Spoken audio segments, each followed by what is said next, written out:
先輩ジャパニーズカフェへようこそ。マスターのゆるかにです。こんばんは、猫先輩です。今夜の店なんか熱気がすごいな。でしょ。今世界中がある一つのものに夢中ですからね。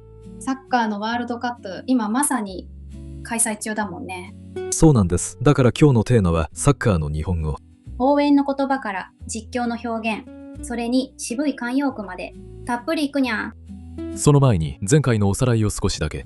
前回は温泉と銭湯のマナーだったね。裸で入るあのお風呂屋さんの入り方を最初から最後まで。キーフレーズは裸の付き合いだったにゃ。もう湯船に浸かってきた人いますかね。いたらコメントで教えてほしいにゃ。さあ、今日はスポーツの話。猫先輩、サッカーは詳しいんですか？詳しいなんてもんじゃないにゃ。この時期はほとんど寝てないよ。そんなに。だって4年に一度でしょ。世界中の国が本気でぶつかり合うんだから。今回はどこでやってるんでしたっけ？北中米、アメリカ、カナダ、メキシコの3カ国の共同開催だにゃ。3カ国。それは大きい。しかも今回から出場国が48に増えたの。過去最大の規模。48。すごい数ですね。でね、今はもう決勝トーナメントも大詰め、ベスト16が終わって、いよいよ準々決勝だにゃ。気になるのはやっぱり日本代表ですよね。そこなんだよ。今日はその話しないわけにはいかないにゃ。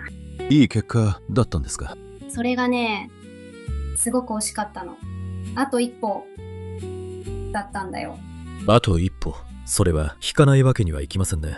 うん。じゃあまずはそこからゆっくり話していくにゃ。まず日本代表。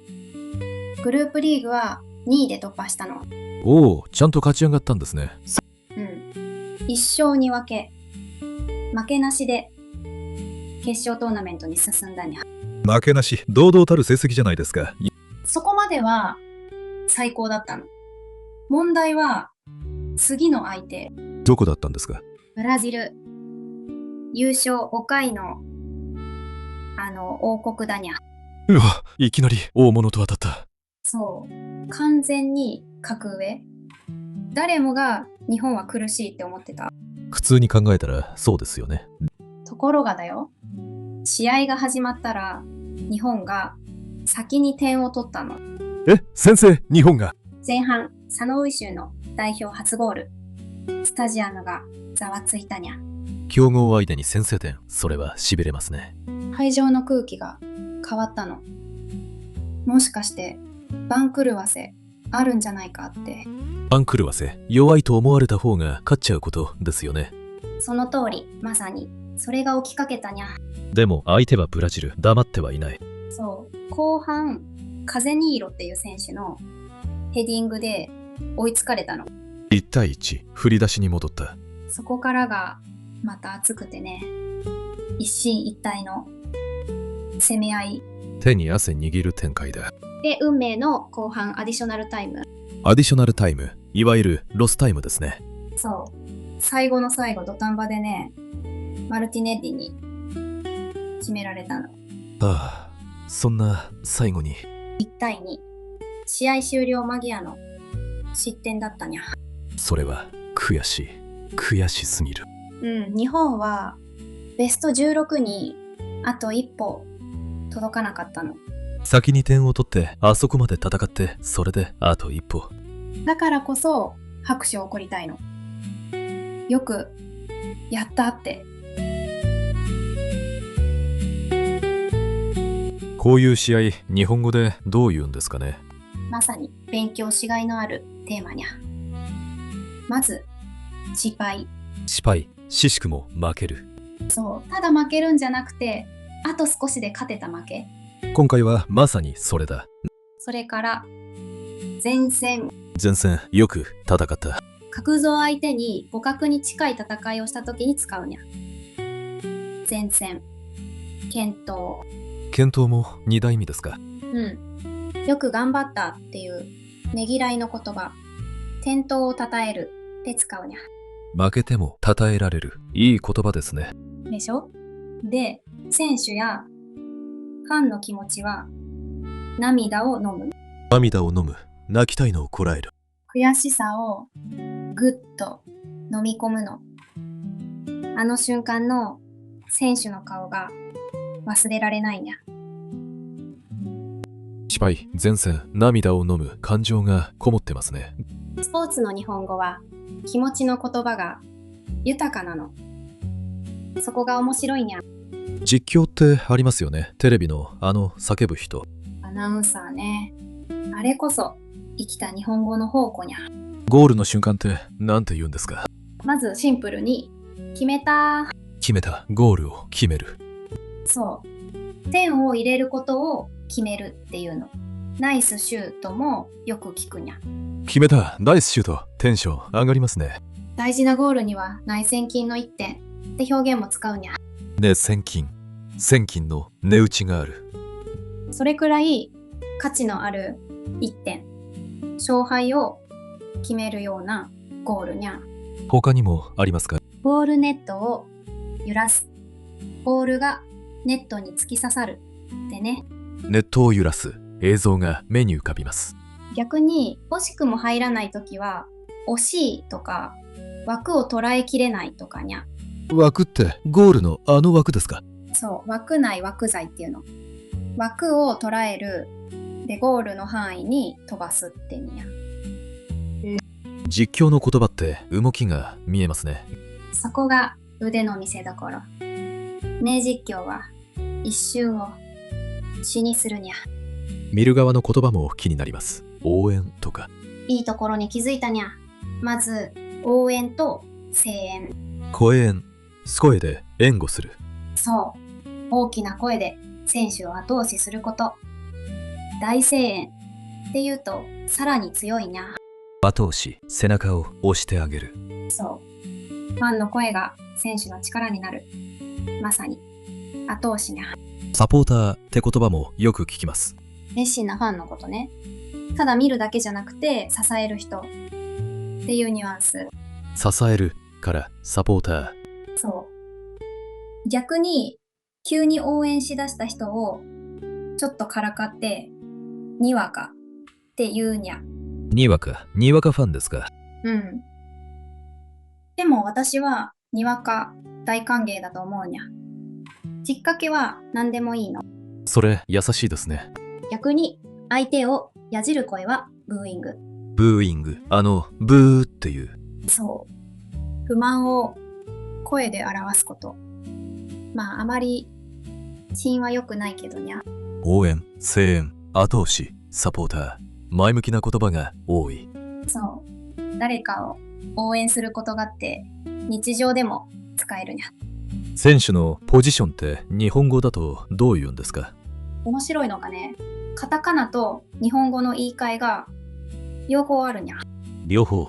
例えば点を取る前の選手はフォワード。日本語だと前線の選手。前線一番前の線。そう。攻撃の最前線。点取り屋なんて言い方もするにゃ。点取り屋。点を取る屋さん。そう、ゴールを量産するエースにゃ。真ん中の選手はミッドフィルダー。真ん中、攻守のつなぎ役ですか？その中でも攻撃を組み立てる選手を司令塔って呼ぶにゃ。司令塔、命令を出す塔。チームの頭脳、パスで試合を操るの。かっこいい呼び名にゃ。守る選手はディフェンダー。日本語だと最終ラインとか守備陣。最終ライン、最後の砦みたいな。まさに。そして一番後ろでゴールを守るのがゴールキーパー。キーパー、手を使える人。そう。最後の砦だから守護神って呼ばれることもあるにゃ。守護神、守り、神、すごい、二つ名だ。でしょ？ポジション一つにこんなに言葉があるにゃ。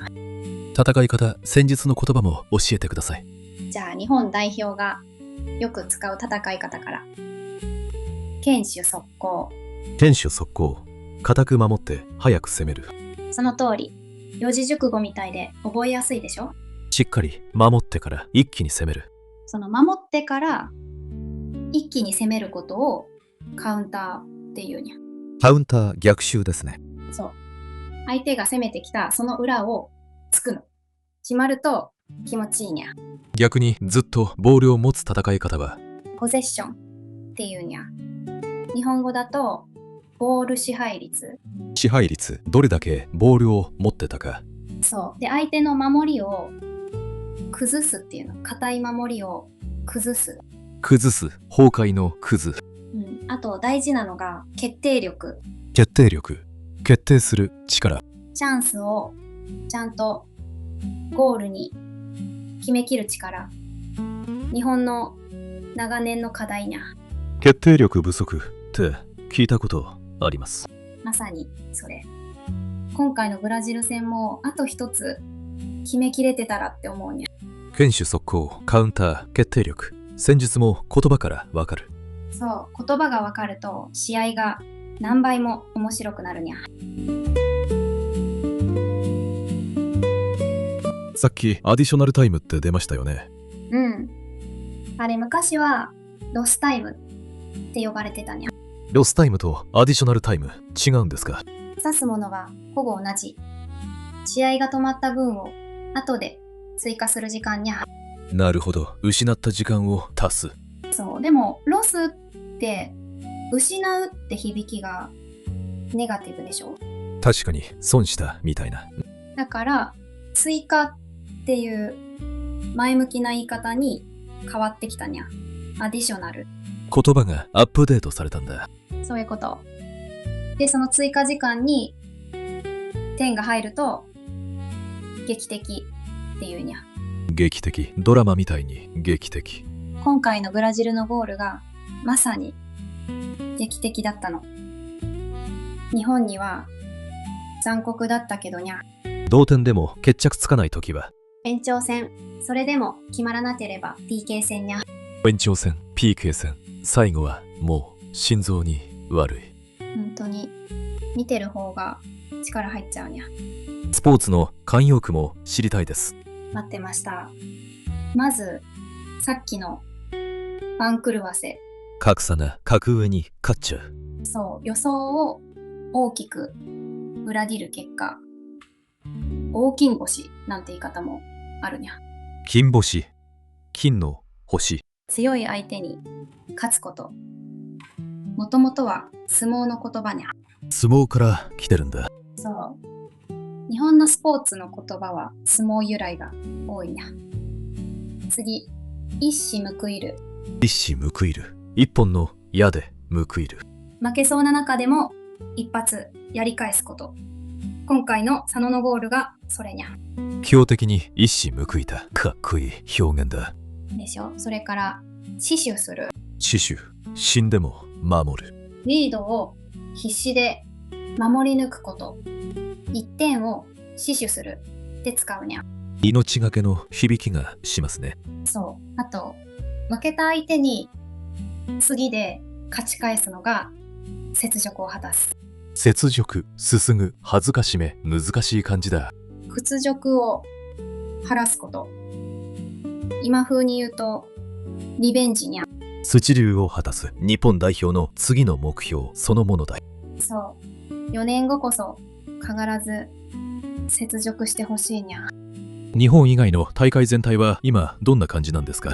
それがね、波乱続きなの。まず、開催国のカナダがもう負けたにゃ。開催国が負ける。それも番狂わせですね。そう。地元開催って有利なはずなのに、地の利を生かしきれなかったにゃ。地の利、その土地の有利さ。慣れた場所、慣れた気候、大声援、全部味方のはずにゃ。それでも勝てないのが勝負の世界か。厳しいにゃ。一方で強豪はさすがの勝ち上がり。アルゼンチンとか。アルゼンチンは前回の王者でしたよね。そう。優勝候補の筆頭。でもその試合も3対2の新勝だったにゃ。新勝、辛くも勝つ。ギリギリの勝利ね。強豪でも楽じゃないのが今大会にゃ。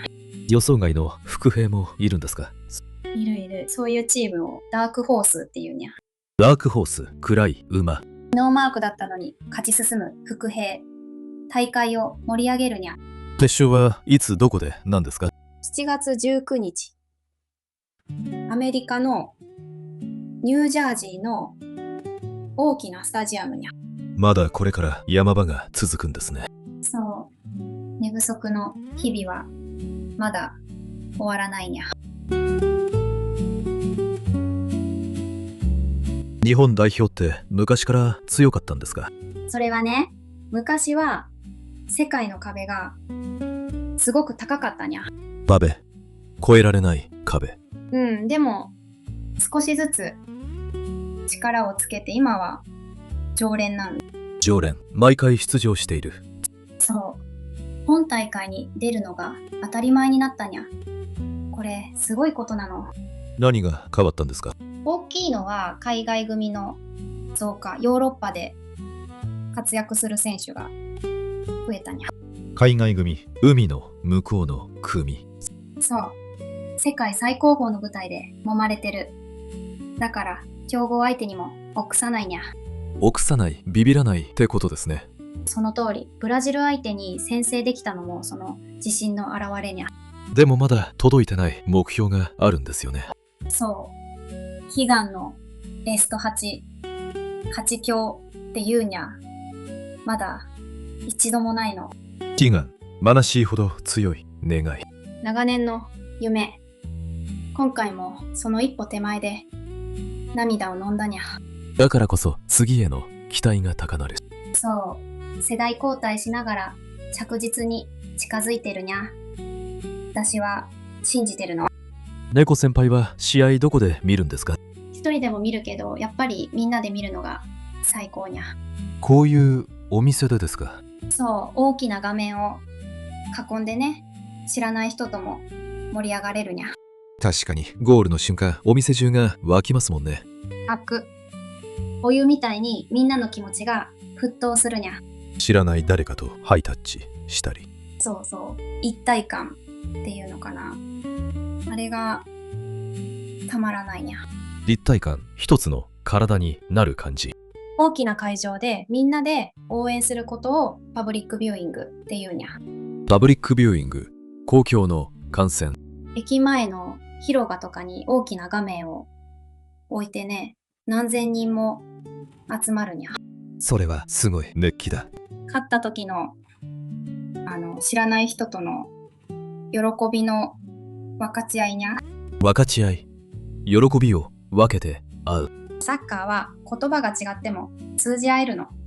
それも魅力にゃ。今日の言葉、サッカー以外でも使えそうですね。そこ大事なところ。実は日常会話でも大活躍するにゃ。例えば、土壇場。仕事でも使うよね。土壇場で契約が決まったとか。ギリギリの最後って意味で。そう、あと番狂わせ。選挙とか受験でも使えるにゃ。予想外の結果ってことか。それからあと一歩。これはもういろんな場面で。資格試験にあと一歩で合格とかね。すごく身近にゃ。スポーツの言葉って気持ちがこもってるから伝わりやすい。そうなの。悔しさ、喜び、粘り強さ。人生にも通じるにゃ。粘り強さ、諦めないで粘る。そう、日本代表のあの戦いもまさに粘り強かったにゃ。だから心を打つんですね。負けても胸を張れる戦い。それがいいスポーツにゃ。見せ場っていうか、すごいプレーの言葉もありますか？たくさんあるにゃ。まず、相手を抜き去る、ドリブル、切り込むっていうの。切り込む、刀で切って込む。そう。相手の守りに鋭く入っていくの。かっこいいにゃ。離す動きもありますよね。ペイント。日本語だと揺さぶるとかかわす。揺さぶる、相手を揺らして隙を作る。そう。で、その隙をつく頭で決めればヘディングシュートにゃ。まで今回のカゼミーロもそれでしたね。よく覚えてたにゃ。空中で競り合うことは競るっていうにゃ。競る、競争の競。高い球を2人で競り合う背の高い選手が有利にゃ。空中で蹴るのはボレーシュート。落ちてくる球を地面につく前に蹴るの。難しいにゃ。難しいプレーほど決まると美しい。そういう一撃を芸術的って称えるにゃ。芸術的なゴール、夢がありますね。その一瞬のために選手は何年も練習するにゃ。ルールの言葉も少し反則とか。大事にゃ。悪質な反則をすると審判がカードを出すの。審判、試合を裁く人。軽い警告がイエローカード。一発で退場がレッドカードにゃ。退場、場から退く。ピッチから追い出されるの。一人減るとすごく不利にゃ。ピッチって競技場の芝生ですか？試合をする緑の場所にゃ。あと有名なのがオフサイド。オフサイド、これ難しいってよく聞きます。簡単に言うと待ち伏せの禁止。相手陣地で先回りしすぎると反則にゃ。先回り、ズルをしないためのルール。その通り。で、最近は機械も判定を手伝うにゃ。VAR。VAR、ビデオで確認するやつですか？微妙な判定を映像で見直すの。誤審を減らすためにゃ。誤審、誤った審判。人間だから間違いもあるからね、機械が支えるにゃ。反則、退場、オフサイド、ルールの言葉も奥が深い。知ると審判のジェスチャーまで分かって面白いにゃ。世界にはすごいスター選手がいるんですよね。もうきら星のごとくにゃ。一人で試合を決める選手もいるの。キラソウシのごとく星がキラキラ輝くみたいに。優れた人がたくさんいるっていう例えにゃ。一人で決められる選手ってすごいな。そういう選手を点取り屋とかエースって呼ぶにゃ。チームの大黒柱。大黒柱、家を支える真ん中の柱。いなくなるとチームが傾くくらい大事な存在にゃ。日本にもそういう選手いるんですか？いる。海外で看板を背負ってる選手も増えたにゃ。看板を背負うお店の顔みたいに。チームの象徴として期待されるってことにゃ。子供たちの憧れにもなりますよね。そこが大きいの。憧れの選手がいると自分もって夢を見るにゃ。その夢の連鎖な次の代表を作る。今悔しがってる子が4年後のヒーローかもにゃ。正直僕ルールはまだあやふやで。全然いいの。さっきも言ったけどにわか大歓迎にゃ。でも詳しい人の隣だとちょっと気遅れします。気遅れ。気持ちが後ろに下がる。詳しくないといけないみたいな。そんなことないにゃ。まずは好きな国を一つ応援すればいい。一つ決めるだけでいいんですか？応援する国があると急に自分ごとになるにゃ。自分ごと他人ごとじゃなくなる。勝てば嬉しいし負ければ悔しい。それだけで十分にゃ。確かに難しく考えすぎてたかも。ルールは見ながら覚えればいいの。わからなければ隣の人に聞けばいいにゃ。それもこういうお店のいいところですね。でしょ？わからないことを聞ける空気。それが一番大事にゃ。日本のサポーターって世界で有名なんですよね。そうなの。あることですごく称賛されてるにゃ。称賛、褒め、称える。何がそんなに？試合の後に自分たちの席のゴミを拾って帰るの。ゴミを拾って負けた日でもですか？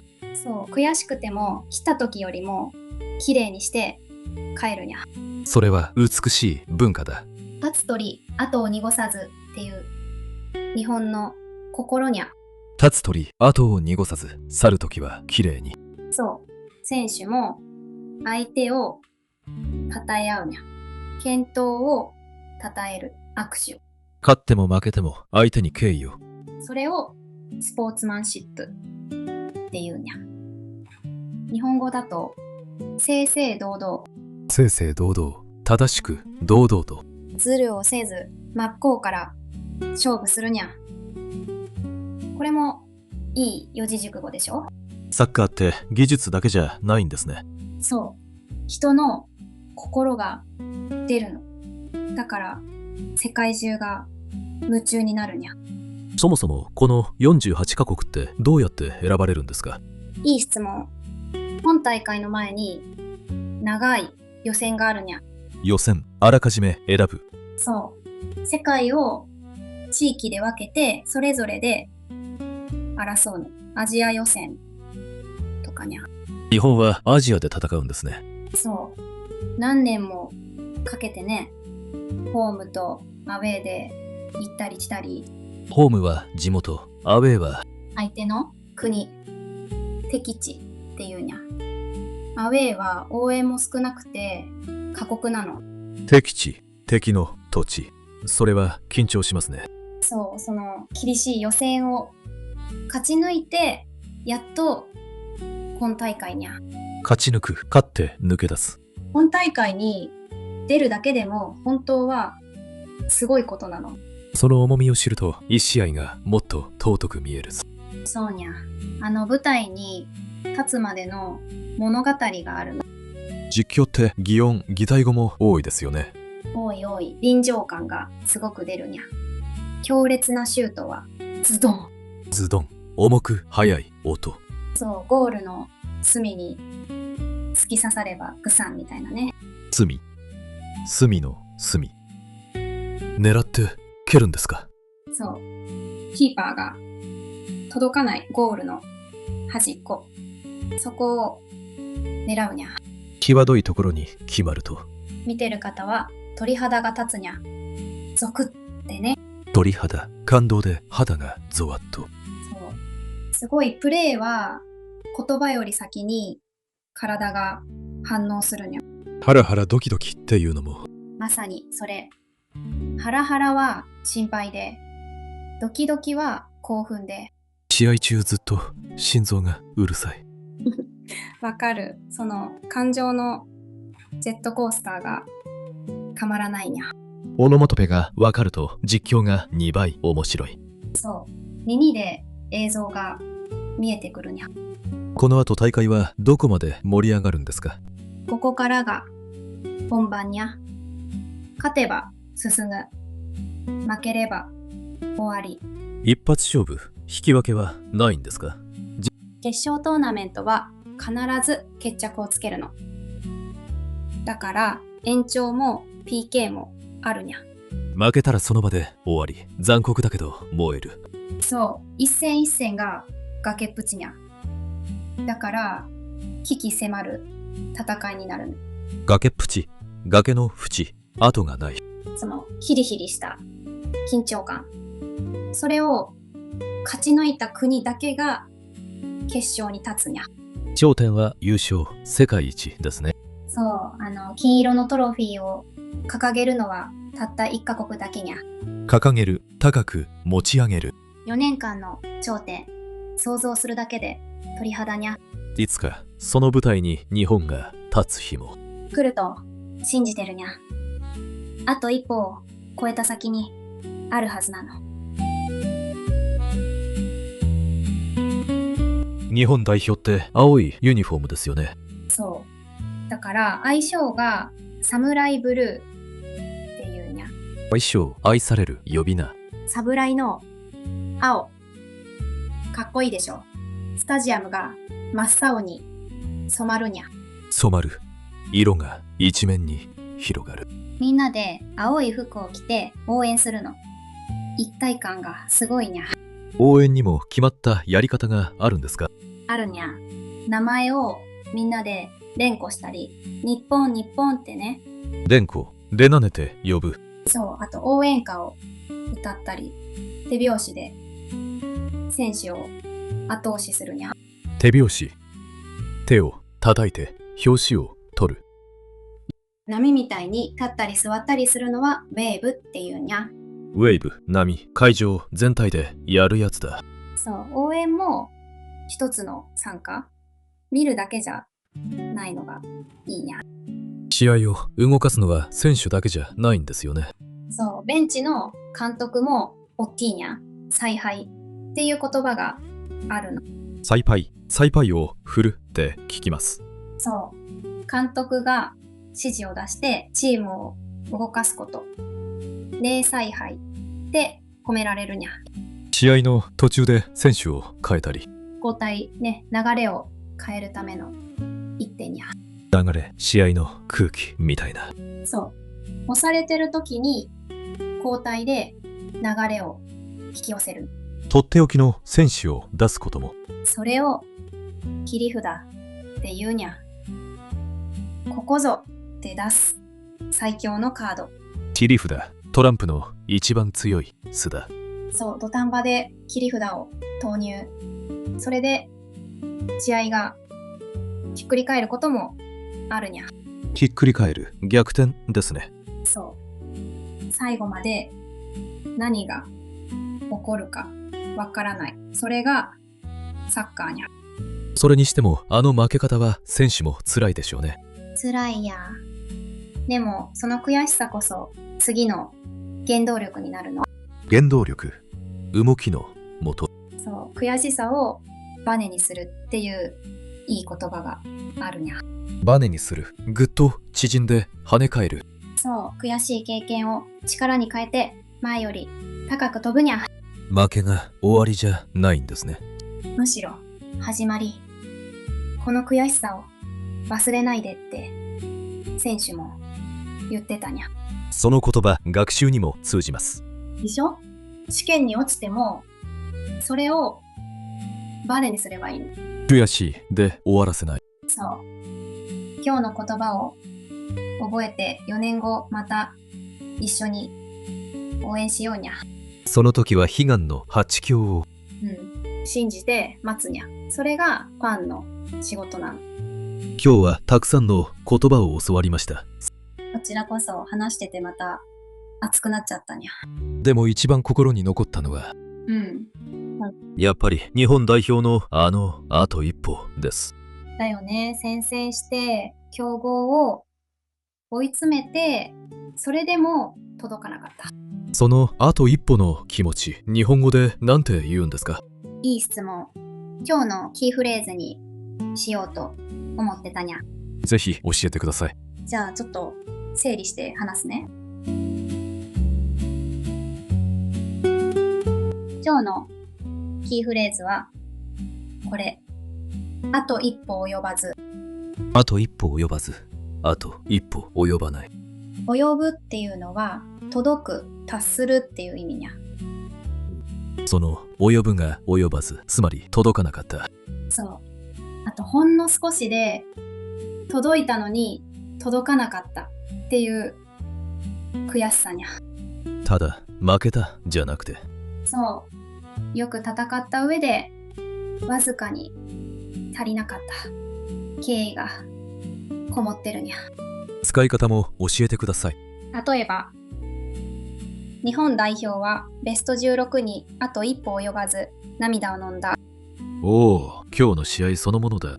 もう一つ、彼は優勝にあと一歩及ばず2位に終わった。スポーツ以外でも使えますか？もちろん、試験にあと一歩及ばず不合格だったとかね。悔しいけど頑張ったっていう響きがいい。そうなの。だから自分にも使ってほしいにゃ。あと一歩及ばず、でもまた挑戦する。前を抜く言葉なんですね。そう。あと一歩届かなかった悔しさは次の力になるにゃ。じゃあ練習しましょう。今日のあと一歩及ばず、声に出して言ってみてにゃ。頭の中で悔しかったあの場面を思い浮かべて。いくよ、せーのの後に続けてにゃ。3、2、1。あと一歩及ばず、言えたかな。バッチリです。体に染み込みました。はい、今日はサッカーの日本語、たっぷりやってきたにゃ。番狂わせ、一致報いる、あと一歩及ばず、どれも味のある言葉でした。試合を見ながら耳を澄ませてみてにゃ。今日の言葉がきっと聞こえてくるよ。日本代表は悔しい結果でしたが、その悔しさは次への糧ですね。そう。私たちもあと一歩及ばずでもまた立ち上がろうにゃ。今日の言葉、どこで使ったかコメントで教えてくださいね。それじゃあまたこのカフェでおやすみにゃー。